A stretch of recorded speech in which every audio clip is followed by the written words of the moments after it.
سورہ مائدہ کی آیت نمبر 112 ہے۔ اعوذ باللہ من الشیطان الرجیم،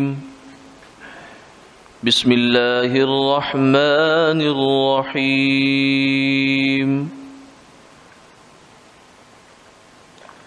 اذ قال الحواریون یا عیسی ابن مریم هل يستطيع ربك أن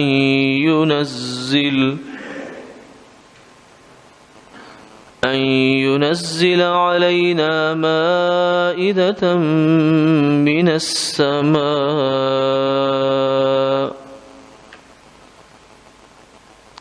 قال اتقوا الله إن كنتم مؤمنين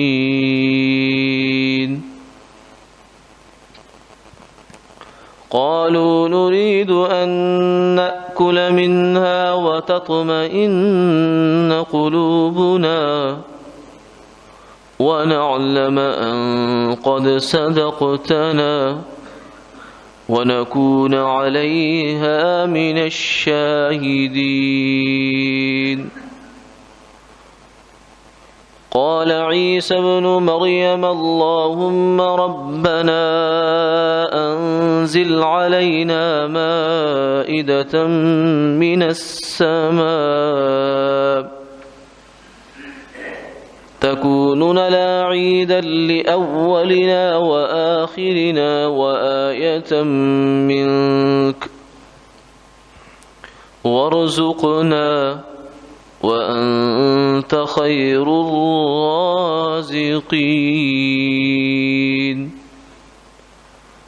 قال الله إني منزلها عليكم فمن يكفر بعد منكم فإني أعذبه عذابا لا أعذبه أحدا من العالمين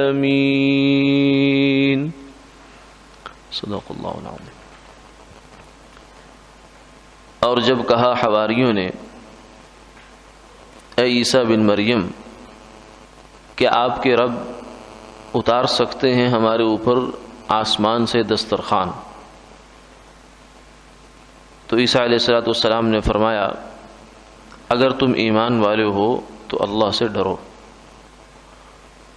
انہوں نے کہا کہ ہم چاہتے ہیں کہ اس میں سے کھائیں اور ہمارے دلوں کو اطمینان ہو اور ہمیں یہ بات معلوم ہو جائے کہ آپ نے ہم سے سچ کہا ہے اور ہم اس پر گواہ بھی بن جائیں۔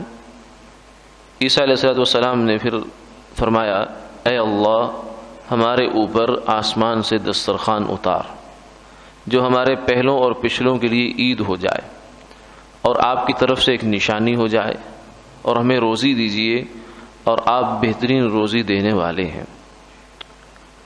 اللہ رب العزت نے فرمایا کہ میں اس دسترخوان کو اتارنے والا ہوں تمہارے اوپر، جو اس کے بعد تم میں سے ناشکری کرے گا تو میں اس کو ایسا عذاب دوں گا کہ جیسا جہان والوں میں سے کسی کو عذاب نہیں دیا۔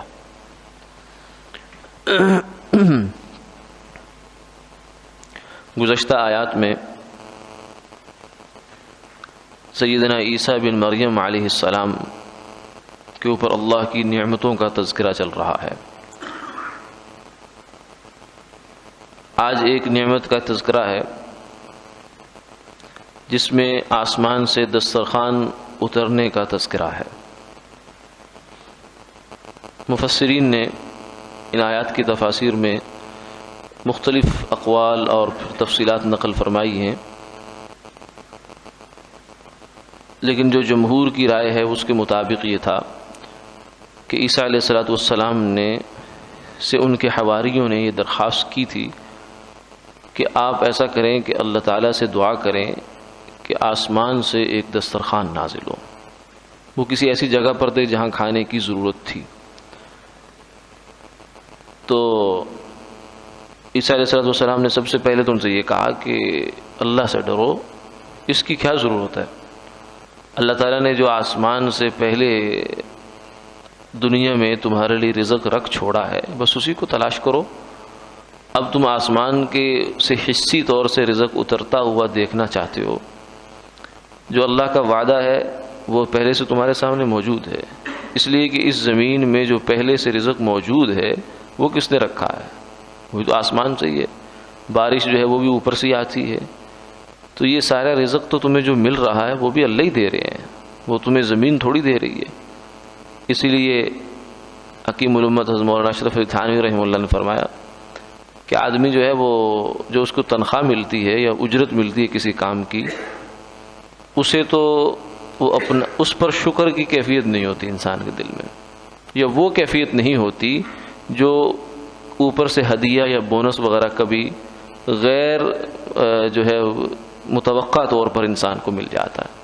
تو اس پر ایک آدمی کو بڑی فرحت اور خوشی محسوس ہوتی ہے، اور پھر اس پر آدمی شکر بھی ادا کرتا ہے کہ اللہ تیرا شکر ہے تو نے یہ عطا فرمایا. تو اس کی وجہ یہ ہوتی ہے کہ آدمی جو تنخواہ ہوتی ہے یا اجرت ہوتی ہے اس کو اپنا استحقاق سمجھتا ہے، کہتا ہے یہ تو مجھے ملنا ہی تھا کیونکہ میں نے اس کے لیے محنت کی، میں نے اپنے وسائل اور اسباب لگائے، یہ تو مجھے ملنا ہی تھا، اس میں کیا کمال ہے؟ جو مجھے بغیر محنت کے بغیر سبب لگائے مجھے ملا ہے وہ اصل فضل ہے. حالانکہ فضل اللہ کا دونوں ہی ہے. جو محنت آپ نے کی ہے اور اس کے نتیجے میں آپ نے کمائی کی ہے، تو اس محنت کے لیے جو اسباب، آلات، حالات اور دماغی قوتیں اور صلاحیتیں وہ کہاں سے آئی تھی؟ کہ وہ آپ خود پیدا کر کے لائے تھے گھر سے؟ نہیں، وہ تو سب چیزیں اللہ کی عطا کرتا ہے. جب سب چیز ہی اللہ کی عطا کرتا ہے تو اس کے نتیجے میں جو کچھ آپ کے پاس آ رہا ہے وہ بھی اللہ ہی کی عطا ہے. اسی لیے فرمایا کہ ہمارے پاس جو علم موجود ہے نا، عام طور سے علم کی دو قسمیں کی جاتی ہیں. ایک علم لدنی کہتے ہیں، مشہور ہوتا ہے، کچھ کتابوں میں لکھا ہوتا ہے. تو ایک اللہ والے کہنے لگے کہ جو علم ہمارے پاس موجود ہے اسی کو اگر ہم اللہ کی عطا سمجھیں صحیح معنوں میں اور اس کا احساس پیدا کر لیں، احساس بیدار کر لیں، تو یہی علم لدنی ہے. یہ اللہ تعالیٰ نے تو عطا فرمایا. یعنی آدمی کے پاس، کیونکہ فرمایا ہوا اعلم بکم اذ انشأکم من الارض، کہ اللہ تعالیٰ نے تمہیں ماؤں کے پیٹوں سے نکالا. واللہ اخرجکم من بطون امہاتکم لا تعلمون شیئا، اللہ نے تمہیں ماؤں کے پیٹوں سے نکالا، اس وقت تمہیں کچھ پتہ نہیں تھا. یہ تو سارا جو کچھ پتہ تمہیں چلا ہے، اب آدمی کہتے ہیں مجھے بڑا پتہ ہے، میرے جتنا علم کسی کے پاس نہیں، میری جتنی معلومات کسی کے پاس نہیں. یہ تو اللہ کی عطا ہے، تم نے اس میں کیا کیا، کمال کیا. اسی لیے فرمایا کہ ایک وقت ایسا بھی آتا ہے عمر میں کہ لا یعلم من بعد علم شیئا، کہ انسان سب کچھ جاننے کے باوجود پھر عمر کے مراحل طے کرتے کرتے کرتے اس مرحلے میں داخل ہو جاتا ہے کہ جہاں اس کے پاس اس کی معلومات اس کا ساتھ چھوڑ جاتی ہیں. کہ لا یعلم من بعد علم شیئا، وہاں پھر اس کو کچھ یاد نہیں رہتا، صبح کو کھایا یاد نہیں رہتا، پھر بار بار کہتے ہیں دوائی دو، وہ کہتے ہیں ابھی تو دوائی لی ہے، نہیں ابھی نہیں لی. وقت پر انہی قدموں پر آدمی بھول جاتا ہے، نسیان کا مرض لگ جاتا ہے اور 10 طرح کے عوارض ہوتے ہیں. تو اس سے اللہ تعالیٰ دکھا رہے ہیں کہ یہ تمہارے پاس جو کچھ ہے تمہارا اپنا نہیں ہے، یہ ہماری عطا ہے، ہمارا فضل ہے، ہمارا انعام ہے.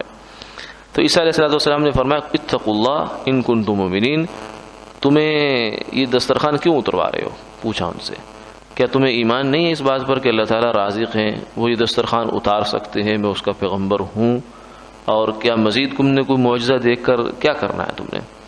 تو انہوں نے کہا کہ آپ کی بات ٹھیک ہے، ہمیں ایمان تو ہے لیکن اطمینان چاہتے ہیں. جیسے سیدنا ابراہیم علیہ السلام نے جب اللہ تعالیٰ سے دعا کی ربی ارنی کیف تحیی الموتى قال اولم تؤمن قال بلی ولکن لیطمئن قلبی، کہ اے اللہ مجھے ذرا دکھا تو دے کہ مردے کیسے زندہ ہوں گے قیامت کو. تو فرمایا کہ ایمان نہیں لائے؟ میں بالکل لایا ہوں. پھر ولیکن لیطمئن قلبی، تاکہ مجھے اطمینان مل جائے. اصل میں اطمینان جو ہوتا ہے وہ ہوتا ہے پروسیس دیکھنے سے انسان کو. تو ابراہیم علیہ السلام نے مردوں کے زندہ ہونے کی بات نہیں کی، یہ فرمایا کیف تحیی الموتى، اس کی صورت کیا ہوگی وہ ذرا میں دیکھنا چاہتا ہوں. تو یہ اطمینان کی ایک انسان کے اندر طلب رہتی ہے. اگر اس کو یقین بھی ہو جائے کہ یہ کام میرا ہو جائے گا، پھر بھی اس کا دماغ ہے نا، اللہ نے بنایا ایسا انسان کا کہ وہ سوچتا رہتا ہے کیسے ہوگا، یہاں سے ہوگا، وہاں سے ہوگا، ادھر سے ہوگا، ادھر سے ہوگا. تو جب اس کو پروسیس کا راستہ کا بھی پتہ چل جاتا ہے تو پھر اسے اطمینان سا ہو جاتا ہے. جیسے کسی صاحب نے آپ کے پاس آنا ہو اور کہیں کہ ہم کل آپ کے پاس آ جائیں گے، اور ضرور آئیں گے، اور آپ کو پتہ ہے کہ اس بندے کی کمٹمنٹ اچھی ہے، وہ وعدہ کرتا ہے تو پورا اترتا ہے۔ اچھا آپ نے پوچھا جی کب آئیں گے؟ کہنے لگے ابھی کوئی پتہ نہیں۔ تو جب تک وہ آ نہیں جائیں گے آدمی بے اطمینانی کی کیفیت میں، پتہ نہیں کب آ جائیں، پتہ نہیں کب آ جائیں، کہاں سے آئیں، اس دروازے سے اس دروازے سے، آنا یقینی ہے۔ لیکن اگر وہ یہ فرما دیں کہ ہم فلاں وقت میں فلاں راستے سے فلاں گاڑی میں آ جائیں گے، تو اب آپ کو اطمینان ہو گیا، تسلی ہوگی کہ ایسا ہوگا۔ تو ابراہیم علیہ السلام کو بھی اطمینان تھا کہ اللہ مردے زندہ کریں گے، لیکن صرف اس کی تفصیلات جاننا چاہتے تھے، تو اللہ تعالیٰ نے دکھا دی، بہت تفصیلی واقعہ پیچھے گزر چکا۔ تو یہی بات جو ہے حواریوں نے بھی کہ انہوں نے کہا نرید ان نأکل منہا، ایک تو ہم برکت کی چیز ہوگی، آسمان سے اتری ہوگی، اس میں سے کھانا چاہیں گے۔ دوسرا یہ ہے کہ تطمئن قلوبنا، ہمارے دلوں کو اطمینان بھی ہوگا کہ آپ نے جو کچھ اللہ کی جانب سے ہمیں وعدے سنائے ہیں اور اپنا نبی ہونا، اس پر ہمیں مزید اطمینان ہو جائے گا۔ وَنَعْلَمَ أَن قَدْ صَدَقْتَنَا، اور ہمیں یہ اس بات کا علم یقینی حاصل ہو جائے گا کہ آپ نے جو کچھ کہا وہ سچ ہے، حق ہے۔ تو معجزے سے ایمان والوں کے ایمان میں اضافہ ہوتا ہے، کفر والوں کے کفر میں انکار میں شدت بڑھ جاتی ہے اگر وہ ایمان نہیں لاتے، لیکن ایمان والوں کے اس میں اضافہ ہوتا ہے۔ وَنَكُونَ عَلَيْهَا مِنَ الشَّاهِدِينَ، اور فرمایا کہ ہم اس پر پھر گواہ بھی بنیں گے، یعنی اور قوموں کو جن کے سامنے یہ واقعہ پیش نہیں آیا ہوگا، ظاہر ہے کہ یہ واقعہ تو چند لوگوں کے سامنے پیش آیا، تو ان کو ہم یہ بتانے والے ہوں گے کہ ہم نے اپنی آنکھوں سے آسمان سے دسترخوان اترتے دیکھا ہے۔ روایت میں آتا ہے کہ پھر یہ دسترخوان اترا اور اس کے نیچے اور اوپر ایسے بدلی سی تھی، بادل کے ٹکڑے تھے، اور اس صورت میں یہ دسترخوان نیچے آیا، اور جب اس کو کھول کر دیکھا گیا تو اس کے اندر سے بھنی ہوئی مچھلی تھی اور چند روٹیاں تھیں۔ پھر وہ بھنی ہوئی مچھلی اور چند روٹیاں کئی ہزار لوگوں کو پوری آ گئی، یہ اس میں برکت تھی۔ اور پھر بعض حضرات فرماتے ہیں کہ ایک ہی دفعہ ہوا، بعض کہتے ہیں کہ نہیں 40 دن تک متواتر یہ کام ہوتا رہا، جیسے بنی اسرائیل کے لیے من و سلوہ اترتا رہا، ایسے ہی یہاں بھی عیسیٰ علیہ السلام کی درخواست پر اور دعا پر اللہ تعالیٰ نے 40 روز تک یہ کیا۔ پھر یہ ہوا کہ یہ انقطاع کیسے ہوا، کہ مفسرین یہ کہتے ہیں کہ اس میں ان کو یہ تھا، ہدایت دی گئی تھی کہ اس کو ذخیرہ نہیں کرنا، جو آیا کھا لو اور بس اس کے بعد اپنے کام میں لگ جاؤ، ذخیرہ کرنے کی اجازت نہیں ہے، لیکن انسان حریص ہے، اس لیے اللہ نے فرمایا قُل لَوْ أَنْتُمْ تَمْلِكُونَ خَزَائِنَ رَحْمَةِ رَبِّي إِذًا لَأَمْسَكْتُمْ خَشْيَةَ الْإِنفَاقِ، کہ اگر اے انسانوں تمہیں میں اپنی رحمتوں کے خزانے دے دوں سارے، جس کی کوئی انتہا نہیں، لیکن پھر بھی تم خرچ کرتے ہوئے ڈرو گے، اس لیے جتنا پیسہ انسان کا بڑھتا جاتا ہے اس کا ہاتھ تنگ ہوتا چلا جاتا ہے، خرچ کرنے میں اتنی محتاط ہوتا چلا جاتا ہے۔ یہ ایک عجیب نفسیات اللہ نے بنائی انسان کی۔ تو ان کو یہ کہا گیا کہ تم اس کو سٹور نہ کرنا، ذخیرہ نہ کرنا، لیکن اس کے باوجود انسان ہے تو ہو جاتا ہے اس سے ایسا کام، انہوں نے ذخیرہ کر لیا، تو اس سے وہ جو برکت تھی وہ ختم ہو گئی اور یہ سلسلہ منقطع ہو گیا۔ تو بہرحال انہوں نے فرمایا کہ ہم یہ اس کی پھر ہم گواہی دیں گے، لوگوں کو جا کر کہیں گے کہ ہم نے اپنی آنکھوں سے یہ کام ہوتے دیکھا ہے۔ تو آنکھوں کا دیکھے ہوئے کی جو گواہی ہوتی ہے وہ بھی عام آدمی کی نسبت زیادہ اہمیت کی حامل ہوتی ہے۔ تو عیسیٰ علیہ السلام نے پھر اللہ سے دعا کی، اے اللہ ایسا ایک دسترخوان ہم پہ نازل فرما دیجیے، اور یہ دسترخوان جو ہے ہمارے لیے گویا کہ ایک پہلوں پچھلوں کے لیے عید کا سما ہوگا، اور آپ کی ایک معجزہ اور نشانی بھی ہوگی، اور آپ ہمیں رزق دیجیے، آپ بہترین رزق دینے والے ہیں۔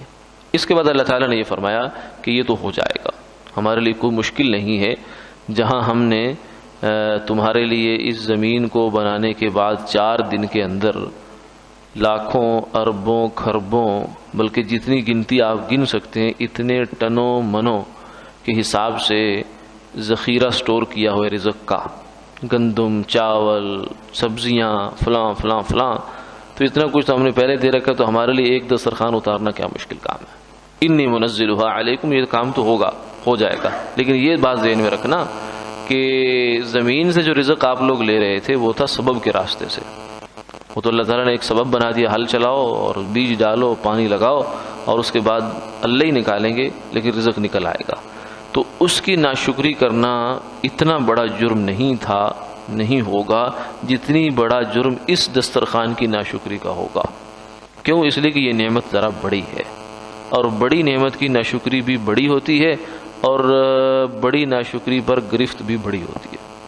اس لیے آپ دیکھیے کہ ایک عام آدمی جو ہے وہ دن سے صبح سے شام تک اپنی زبان سے کچھ بھی بولتا رہتا ہے، ملکی حالات، عالمی حالات اس پر تبصرے کرتا رہتا ہے، یوں نہیں ہونا چاہیے، یوں ہونا چاہیے، لیکن جوں اس کا عہدہ بڑھتا چلا جاتا ہے، وہ ایم پی بن گیا، ایم این اے بن گیا، پھر صدر بن گیا، وزیر اعظم بن گیا، آرمی چیف بن گیا، تو اب اسے ناپ تول کر بولنا پڑتا، کیونکہ اس کی جو بھی لفظ ہوتا ہے وہ پکڑا جاتا ہے، اس کے اوپر اس کو جواب داری ہوتی ہے کہ ایسا کیوں کیا آپ نے، حتیٰ کہ اس کو اگر کسی کے ساتھ کوئی فیس امپریشن ہے تو وہ بھی سوچ سمجھ کر دینا پڑتا ہے، اور کسی کی طرف دیکھ کر مسکرائے کیوں آپ نے اس کے ساتھ منہ کیوں بنایا، یہ تک بھی اس کا نوٹ ہوتا ہے، کیوں؟ اس لیے کہ وہ جگہ بڑی پہ ہوتا ہے۔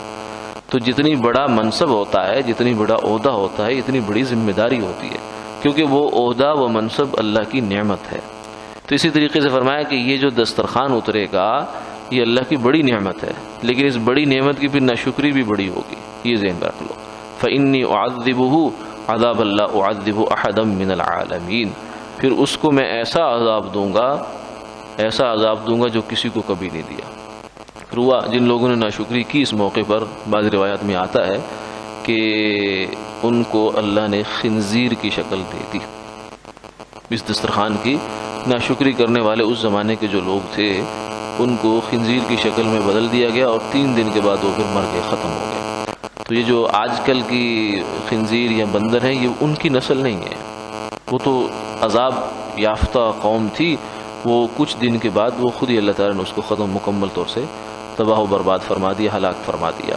تو یہ اس میں ایک جو سبق ہمارے لیے پیغام ہے وہ یہ ہے کہ بڑی نعمت کا شکر بھی بڑا ہوتا ہے، اور بڑی نعمت کی ناشکری بھی بڑی، اور اس سے پھر انسان کو بچنا چاہیے۔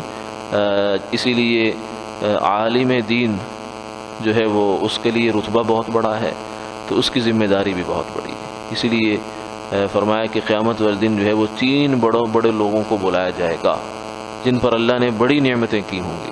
ایک مالدار جو سخی تھا، مال خرچ کرتا تھا، عالم اور شہید، جان کی نعمت، مال کی نعمت، علم کی نعمت، ان تینوں نعمتوں کا سوال ہوگا اور پوچھا جائے گا کہ کیا کر کے لائے، تو وہ سب کہیں گے ہم یا اللہ آپ کی راہ میں سب کچھ خرچ کر کے آ گئے، اور میں نہ جھوٹ بولتے ہیں۔ مال اس لیے خرچ کیا تھا کہ لوگ کہیں گے بڑا سخی ہے، اور جان اس لیے دی تھی کہ لوگ کہیں گے بڑا مجاہد ہے، گولڈ میڈل مل جائے گا، نشان حیدر مل جائے گا، نشان امتیاز مل جائے گا، یہ جذبہ تھا تیرے اندر۔ اور علم جو ہے اس لیے خرچ کیا لیقال عالم، لوگ کہیں گے واہ واہ کیا معلومات ہیں، کیا خزانہ ہے، کیا علم ہے جناب، بڑی واہ واہ ہو جائے گی، پروٹوکول ہوگا، ہٹو بچوں کا شور ہوگا، گاڑیاں ہوں گی، یہ سارے جذبے تیرے اندر تھے، تو اب آج اوندے منہ جہنم میں جا۔ تو اس لیے اس سے پیغام اور سبق یہ ہے کہ جتنی بڑا نعمت اتنی بڑا شکر، اللہ تعالیٰ عمل کی توفیق عطا فرمائے۔ اللہم صل